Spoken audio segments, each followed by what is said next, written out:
coach was visiting. And he hit on face. Before we dive into the story, let us know where you're watching from.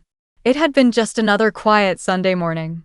The kind of morning where the birds seemed a little louder than usual and the coffee tasted just a little better than it did during the week. My son, Josh, had been sitting out on the front porch like he always did. He's 19, born with cerebral palsy, and while life hasn't been easy for him, he's always had this way of finding calm in the ordinary. He'd watch the wind blow through the trees or just smile when a neighbor's dog ran by. That porch was his safe spot. Our home was our peace. I was inside, cooking up breakfast, eggs, bacon, the usual, when I heard a knock on the door. Not just any knock, though. It was one of those knocks that felt impatient, almost angry.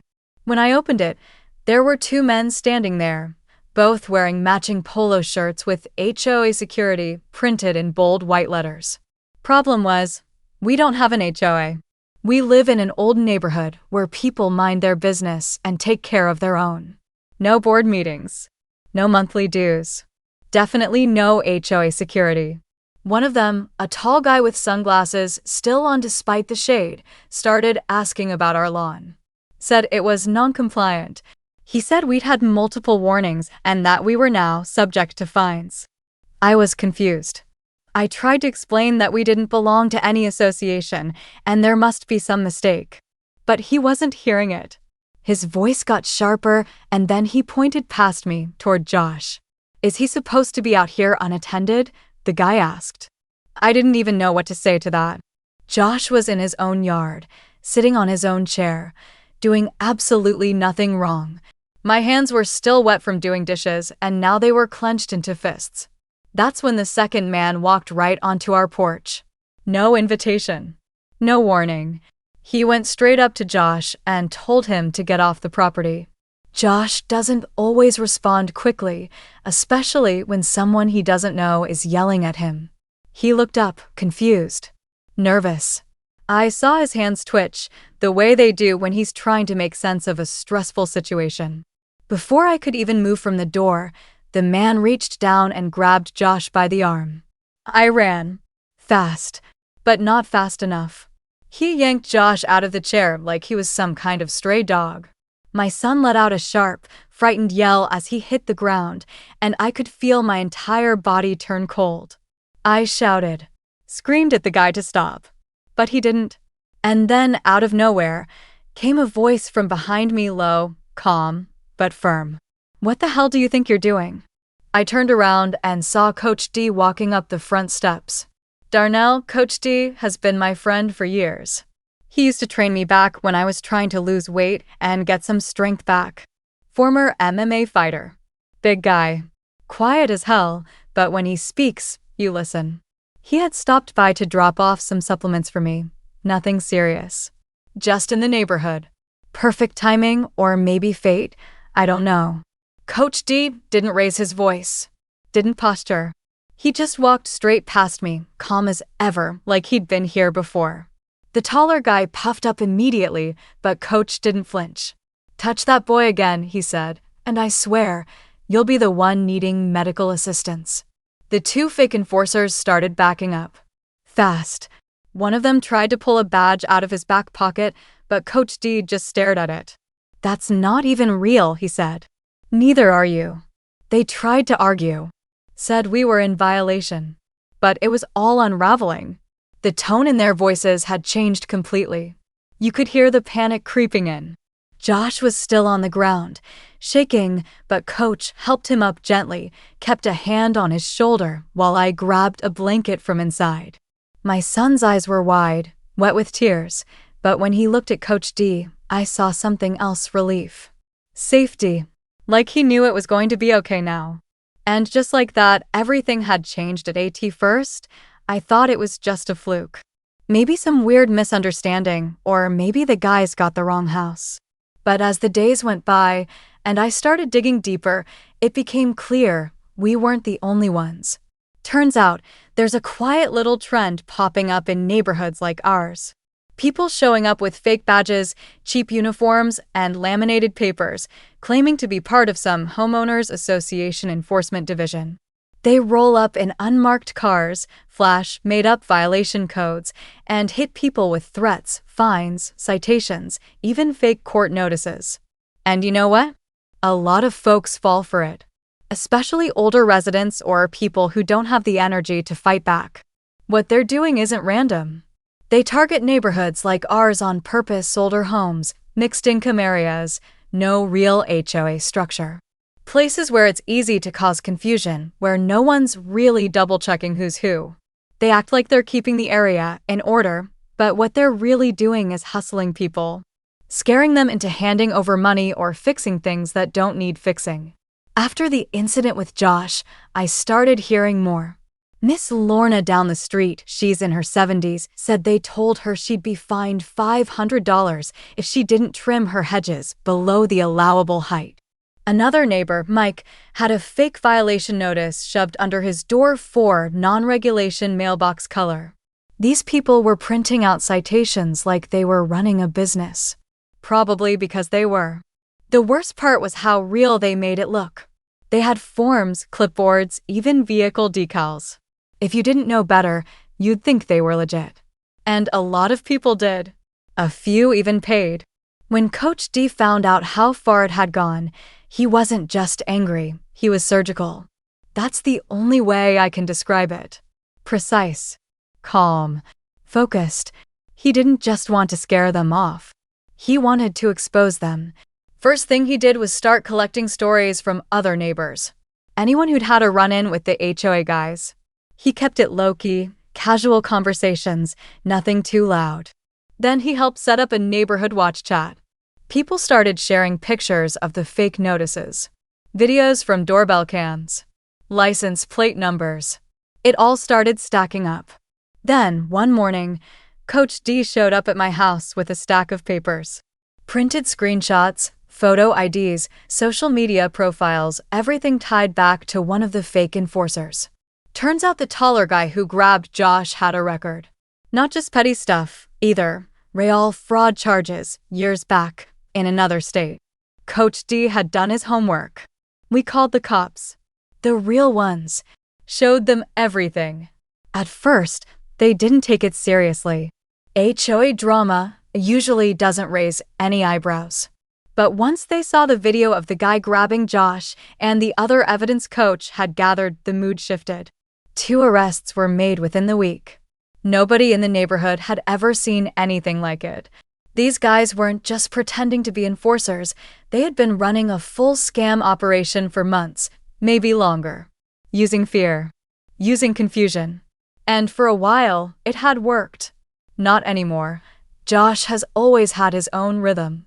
He's not the kind of kid who fits into the world the way most people expect. Born with cerebral palsy, his movements are different, his speech slower, his reactions a little delayed. But if you take the time to really be with him, you'll see he notices things most people miss. The way birds gather before it rains. How the air smells different just before sunset. He doesn't talk a lot, but when he smiles, it's like the world slows down for a second. Every morning, we have our routine. I help him dress, make sure he's taken his meds, and then we sit out front for a bit. Sometimes we talk, sometimes we don't. That porch is our quiet place. And I know that no matter what's going on in the world, that time with him is the one thing I can count on. He's vulnerable, sure, but he's not weak. There's a difference. And if anyone had taken the time to actually look at him like a person instead of a target, maybe none of this would have happened. But that morning, the fake HOA enforcers didn't see Josh. They saw an opportunity.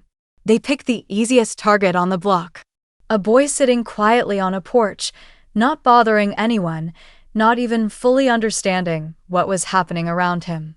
The guy walked right up to him like he had some kind of authority, started barking orders about unauthorized presence and community rules. Josh flinched like he'd been hit, just from the noise alone. I've seen my son scared before. Hospital visits, loud crowds, new places, that kind of fear is different. But this was something else. He looked frozen, trapped in his own body. His eyes were wide, his hands twitching, and I could tell he wasn't just afraid, he was trying to figure out what he'd done wrong. And that tore me apart. I was yelling by the time I hit the steps, telling the guy to back off, to leave him alone, but it didn't matter. He didn't listen. He grabbed Josh's wrist like he was detaining him, like my son was some kind of criminal just for sitting there. That's when Josh let out this panicked noise, half cry, half shout. And that was it. That was the line. But before I could even take another step, Coach D was already moving. I hadn't even noticed him arrive. He must have seen the whole thing from the sidewalk. 1 second, the fake enforcer had his hand on Josh's arm, and the next, Coach D had stepped between them, planting himself like a wall. He didn't touch the guy. He didn't need to. He just looked him dead in the eyes and said, "You don't touch him. You don't ever touch him." The guy tried to talk back, started rambling about authority and protocol, but Coach wasn't hearing it. His voice didn't rise. His stance didn't change. He just stood there, like stone, unmoving, while I helped Josh out of the chair and onto the porch swing. Josh clung to my shirt with one hand and wiped his face with the other. He was shaking. Not from pain, but from that feeling of being powerless, being confused and scared in his own space. But when he saw Coach standing there in front of him, unmoved, unbothered, protecting him, he started to calm down. You could see it in his breathing. And that's what stuck with me. It wasn't just about defending him from harm. It was about showing him, and everyone else around, that he mattered. That someone had his back.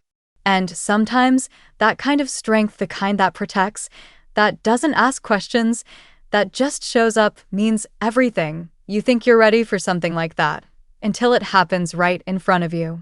As a father, there's this instinct that kicks in whenever your kid's in trouble. Doesn't matter how tired you are, how beat down life's left you, you move. You fight. Even if your body isn't what it used to be. I've had my share of health issues. My knees ache on cold mornings. My back doesn't like it when I bend too fast. I used to be stronger, more agile. But years of overtime shifts, skipped meals, and quiet stress tend to wear a man down in ways you don't notice until one day you do.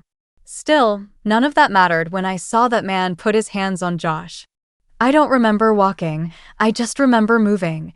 My voice was loud, but it felt like it was coming from outside of me, like I was shouting through water.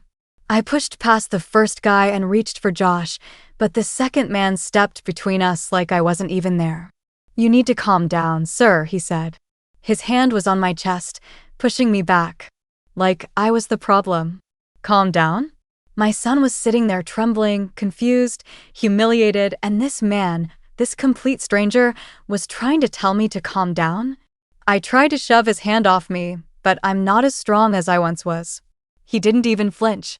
Instead, he stepped in closer, squared up like he wanted to intimidate me.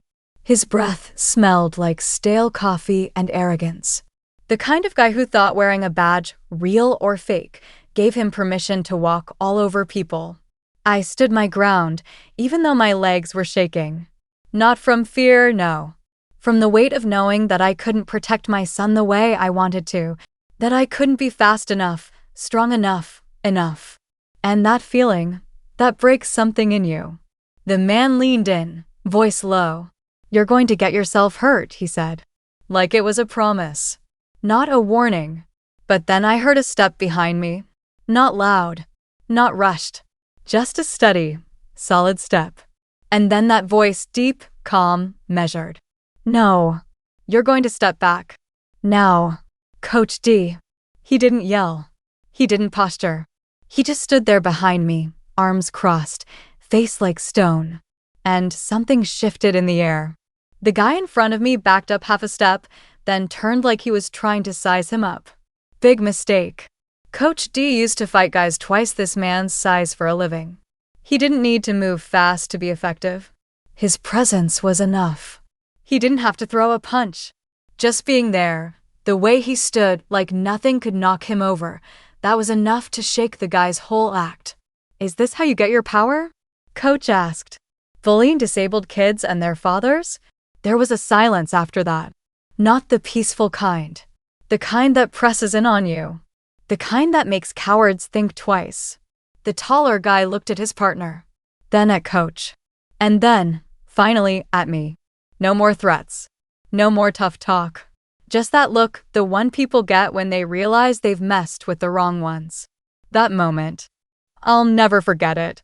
I wasn't weak. I wasn't small. I wasn't alone. Because even though my legs might have failed me, even though my strength wasn't what it used to be, someone else had stepped in. Someone who didn't have to, but did. Coach D didn't say much about his past.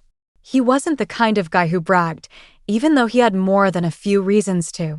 People in the neighborhood just knew him as Coach. Some thought he was just a personal trainer. Others knew he used to fight professionally. A few of us, those closest to him, knew the whole story. Before the gym, before the meal plans and fitness routines, Coach D was in the cage. Not the flashy UFC spotlight, but the gritty, real-deal fight circuits. The kind where the crowds were small but the hits were real. He wasn't the biggest, and he wasn't the flashiest, but he had something a lot of fighters didn't: control. Calm. A kind of moral compass that kept him grounded, even in the chaos of the ring. He always said the fight was never really about beating someone. It was about learning discipline. Knowing when to move, when to hold your ground, and when to walk away. He'd retired early, before the fame could twist him up. Came back to our town, opened up a small gym, and started coaching young kids, mostly those who didn't have a lot of structure at home. He kept the doors open late for kids with nowhere else to go. Charged barely anything. Gave more free lessons than paid ones. He believed in building people up, not tearing them down. So when he saw what happened to Josh, it wasn't just that he was angry, it was that he couldn't let it slide. Not when he'd spent his life teaching the exact opposite of what those fake enforcers were doing. Not when a kid like Josh, someone vulnerable, someone good, was being treated like trash on his own porch. He knew stepping in could cause problems. He's a big man, and in today's world, one wrong move could paint him as the aggressor, even if he was just defending someone. But he didn't hesitate. Because when something crosses the line into cruelty, Coach didn't believe in watching from the sidelines. After the incident, he didn't just go back to the gym and let it fade into the background. He started making calls, talking to people, gathering facts. Quietly, carefully, he started piecing everything together. He didn't call the news, didn't post it online. That wasn't his way. Instead, he built a case. Got names, patterns, tracked when the fake enforcers were showing up and who they were targeting. He met with neighbors late at night in garages, kitchens, driveways, anywhere they could speak without worrying about being overheard. He gave them a voice, gave them confidence. He didn't just protect Josh that day. He gave everyone in the neighborhood a reason to stop being afraid. When the police finally saw the scope of the scam, the false citations, the threats, the intimidation, it was too big to ignore. And the footage Coach had helped collect? That sealed it. One by one, the so-called enforcers were exposed for who they really were: con men running a low-level extortion racket, using fake authority and fear as weapons. And just like that, the masks came off. People started walking taller after that. Miss Lorna, who used to keep her blinds shut tight, started planting flowers again. Mike put his mailbox back to the way he liked it, bright red, just like his old Chevy. And me? I sat on the porch with Josh a little longer each morning. We weren't looking over our shoulders anymore. And the funny thing is, Coach never talked about it again. Never wanted credit. Never asked for thanks. He just went back to the gym, like always. Held pads for the kids. Ran drills. Showed up for people the way he always had. Quiet. Steady. Unshakable. It started with just us. One family. One incident. One terrifying moment on a quiet street where nothing big was ever supposed to happen. But as the days passed, the cracks in the neighborhood started to show. Turns out we weren't the only ones who'd had a run-in with these so-called HOA enforcers. We were just the first to push back. Miss Lorna's bushes weren't the problem. Neither was Mike's mailbox.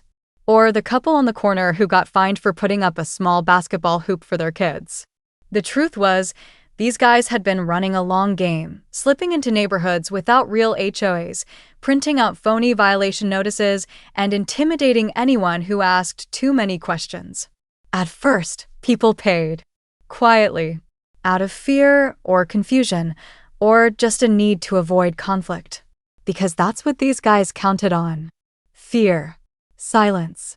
The idea that no one would speak up, or worse, that no one would believe them if they did.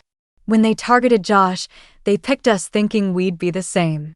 They didn't expect Coach D. And they definitely didn't expect what would happen next. Word spread quickly once Coach started talking to the neighbors. Not loudly, he wasn't rallying crowds or waving signs. It was subtle. Personal. A quick knock on a door. A quiet conversation in a driveway. A question asked while helping someone unload groceries. Did they come to your house too? And just like that, the stories came pouring out. People who thought they were alone realized they weren't. Notes on doors. Unofficial warnings. Threats of liens on property. Fake community fines with real dollar amounts. These guys had been collecting cash from people who didn't even owe anything. And because it was always small amounts, $1.50 here, $75 there, most folks just paid it to make it go away. They picked people who wouldn't ask questions. Elderly residents, single parents, immigrants, families with kids on the spectrum, people like Josh, people like us. It wasn't just wrong, it was predatory. Coach D kept every story, built a file thicker than anything the local police had ever put together on them. He called a community meeting one evening at the rec center, and we packed the place full. It wasn't loud. It wasn't chaotic. It was people, tired, fed up people sharing what they'd seen and lived through. And something shifted that night. People realized they had power. Not alone, maybe, but together? That was a different story. The fake HOA guys came back the following week, like nothing had changed. Only this time, they were met by neighbors standing in their front yards, phone cameras recording, voices steady. We know who you are. We've reported you. We're not afraid anymore. They backed off fast. Real fast. One of them left the neighborhood mid-sentence when a neighbor mentioned she'd already spoken to a local reporter. Another drove off without even collecting the envelopes he'd left on doorsteps earlier that day. Coach D didn't say much. Just stood with his arms crossed on the corner, watching it all play out. Quiet. Steady. Still that same presence that turned fear into something solid, something people could stand behind. And even though it started with what they did to Josh, it didn't end there. Because once people stopped being afraid, they started paying attention. Not just to the fake enforcers, but to the cracks in their own communities. To the little ways people were being pushed around, overlooked, taken advantage of. And slowly, the neighborhood began to change. Not perfect, but more aware, more connected. And finally, for once, not so easy to fool, IT still gets to me sometimes, thinking about how different things could have gone if Coach D hadn't shown up that morning. It wasn't planned. He wasn't coming over for anything big, just dropping off a box of protein powder I'd run out of, maybe grabbing a cup of coffee if I had some ready. That was it. Nothing dramatic. Just a visit between old friends. But that's the thing about real people, you don't always notice their impact right away.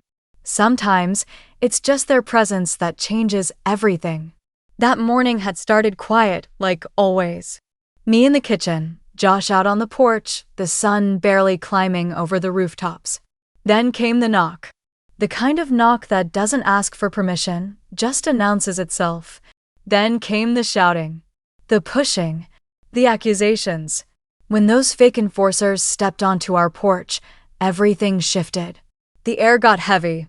It felt like the world had shrunk down to the square of cracked concrete in front of our door. And in that moment, it felt like we were completely alone. Isolated. Targeted.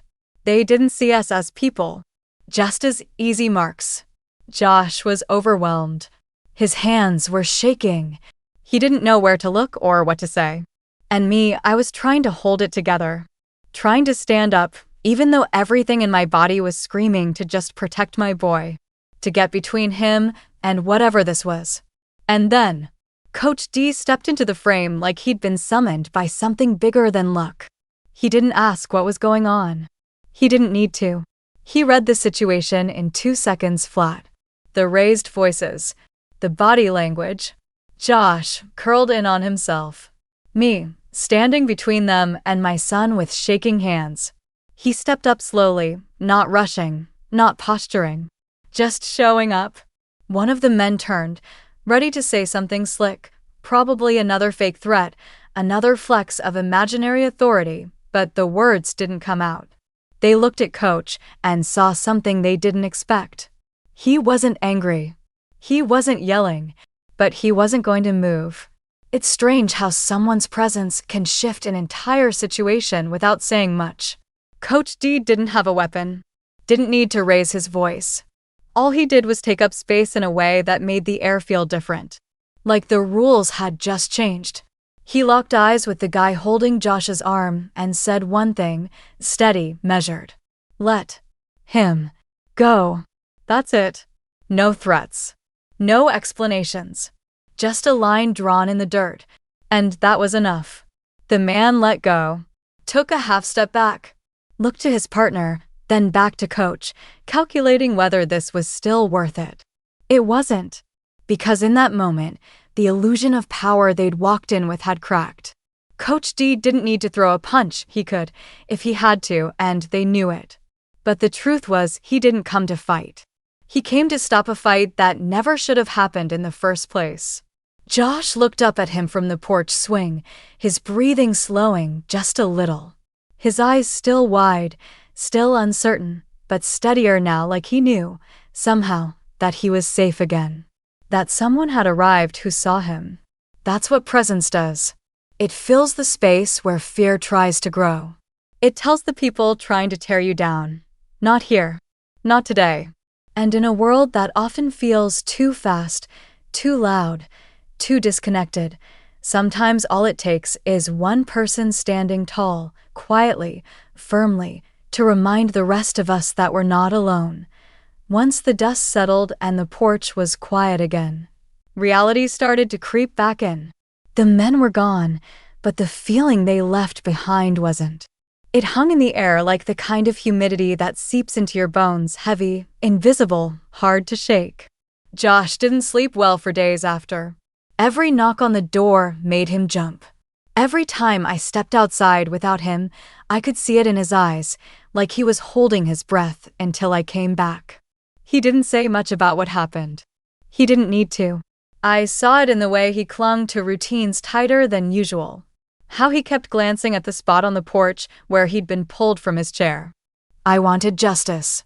Not just for Josh, but for everyone in our neighborhood who had been tricked, bullied, or taken advantage of by those men. So I filed a report. I gathered what I had, a shaky video from my phone, the names of the enforcers, well, the names they gave us anyway, and a copy of one of the fake notices they left behind. It was something, but not nearly enough. At first, the police treated it like a misunderstanding. They told me it sounded like a civil dispute. Said I should talk to code enforcement. That if there wasn't a real assault caught clearly on camera, it might be hard to press charges. Hard to press charges. That stuck with me. So people could walk into your yard, impersonate authority, grab your disabled son, and if they did it just right, it might still be hard to hold them accountable. That's when Coach D stepped in again. He didn't wait for me to ask. He just showed up one evening with a folder in his hand and a tired look in his eyes. I got more, he said. A lot more. In that folder were statements from other neighbors, security cam footage from 2 blocks over, and printed screenshots of the same men harassing other homes weeks earlier. Someone had even gotten a photo of their vehicle, plates, and all. Coach had put it all together, quietly, piece by piece. We took that to the precinct together. This time, we didn't go in alone. And that made all the difference. Coach D sat down with the officer on duty and laid it all out clear, respectful, but firm. He told them what he saw, what they did, what they said, how they targeted Josh. He didn't get emotional, but he didn't hold back either. And maybe it was the way he carried himself, calm but unshakable, or maybe it was the stack of evidence finally tipping the scale, but they listened. For real this time. A formal investigation was opened. The vehicle was traced. Turns out one of the men had a record in another state, fraud, impersonation, even a past charge for harassing a homeowner while posing as a government official. It all started unraveling after that. Subpoenas were issued. Arrests followed. We still had to testify. We had to sit in a courtroom with Josh and walk through what happened all over again. And it wasn't easy. There were moments where the defense tried to twist the story, make it sound like a misunderstanding. Like maybe we overreacted. But when Coach D took the stand, the entire room shifted. He didn't speak like someone trying to prove a point. He spoke like someone who couldn't let injustice go unanswered. Calm, measured, every detail lined up. The judge listened closely. The jury didn't take their eyes off him. By the end of the trial, there wasn't much left for anyone to argue. The men were found guilty on multiple counts, impersonating a public official, attempted extortion, and assault. They were ordered to pay restitution to affected residents and serve time. Small justice in the grand scheme of things, maybe, but to us, it meant everything. The neighborhood started breathing easier. People came out onto their porches again. Kids played in the driveways without parents watching the street every second. And Josh, well, he started smiling more. Bit by bit, that light came back to his face. And none of that would have happened without Coach D. Not just because of what he did, but because of who he was. Because when the world tried to brush our story aside, he made sure it was heard. At first, Josh didn't want to talk about what happened. After the enforcers left, he spent most of his time in his room, drawing or listening to music with the volume cranked up, as if he could drown out everything that had just unfolded. Every knock on the door made his heart race. Even hearing a car pull into the driveway would send him into a panic, looking out the window as if waiting for those same men to come back. It broke me to see him like that. My son, always so kind, so gentle, had suddenly become afraid of his own home. But it wasn't just fear that stayed with him. It was something else, too. Something I could see in the way he started watching Coach D. Not just the man who'd come to our rescue, but someone who stood tall even when the world was stacked against him. Someone who spoke the truth, even when it was hard. At first, Josh would sit at the edge of the porch, eyes wide, hands clenched in his lap. Coach D would show up to chat for a few minutes, maybe offer Josh a tip on his next training session. The kind of small talk that Coach didn't think much about, but it was all Josh needed to start soaking it in. I watched the shift. It was slow at first, little moments. Josh standing taller when he talked to people, asking questions about how to defend himself.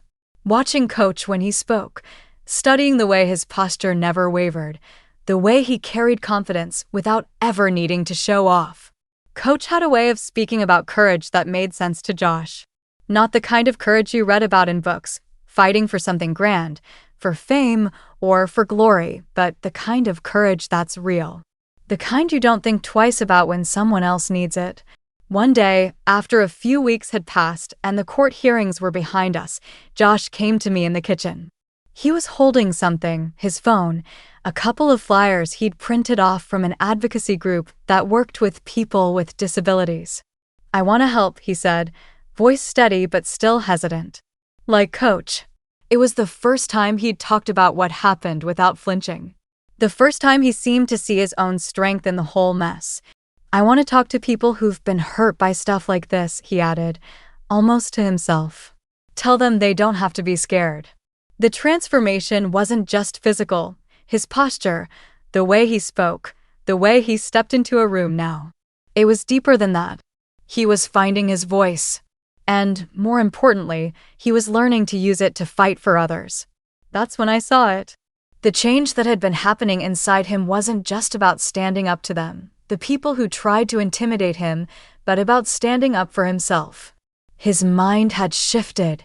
He wasn't hiding anymore. He wasn't the kid who flinched at the sight of an unfamiliar car. He was the kid who spoke up when something was wrong. In the weeks that followed, Josh became more active in the community. He started attending local meetings with me, sitting quietly at first, but soon he was asking questions. He started volunteering at the community center. He joined the advocacy group that had helped him, using his own story to encourage others who felt too small or too powerless to take action. The once fearful, withdrawn boy had become an advocate for justice in his own right.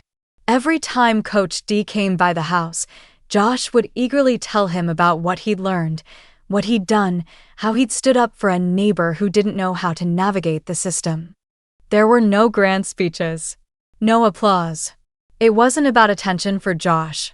It was just about doing what needed to be done, because now he knew what it felt like to be the one who could help. It wasn't easy, and it wasn't quick. There were moments when the weight of it all felt too heavy, days where the legal paperwork piled up, where Josh would retreat back into his shell, and where I would start questioning if we were really making any progress at all. But through it all, there was one thing that kept us moving forward. We didn't back down.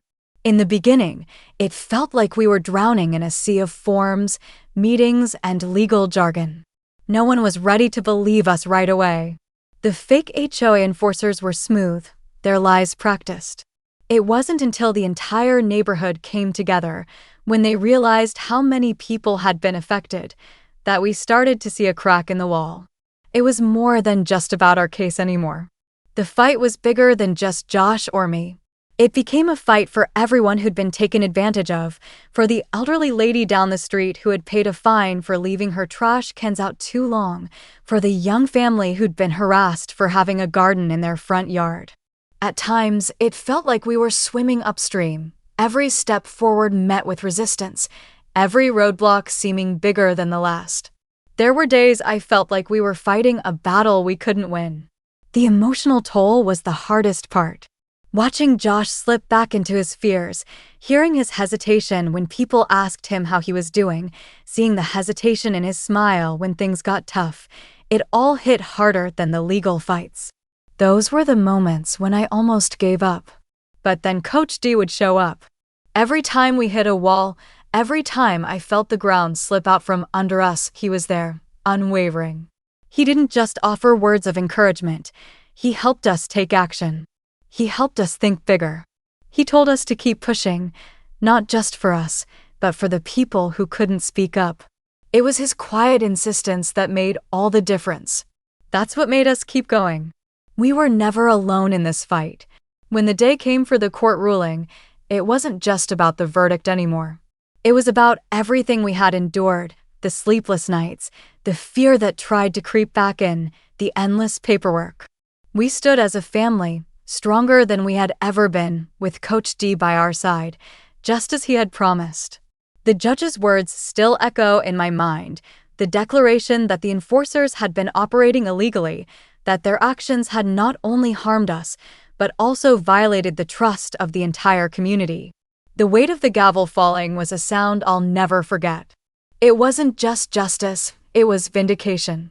But the victory didn't stop at the courtroom. It spread beyond that. Our story became a spark. Others who had been too afraid, too intimidated to speak up began to find their voices. Neighbors who had paid their fines in silence started coming forward, one by one, sharing their own stories. The fake enforcers' reign of fear had finally come to an end, and it was us, the people they thought were easy targets, who had turned the tables. Josh was different after that. No longer the quiet boy who hid in the shadows of his own home, he now stood tall beside us. He'd fought for justice, not just for himself, but for everyone who had ever been wronged by those men. He was a part of something bigger now. And I could see it in his eyes. He didn't just survive what happened. He had grown from it. And in doing so, he inspired others to do the same. We weren't victims anymore. We weren't the ones hiding in fear. We had fought back, and we had won. We had become champions of justice. And the moment that truly struck me, it was the first time Josh stood up in front of a community meeting, as he had with us, and spoke about what happened. No hesitation. No fear. Just the same quiet strength he'd seen in Coach. We can stand up, he said, his voice strong. And we should.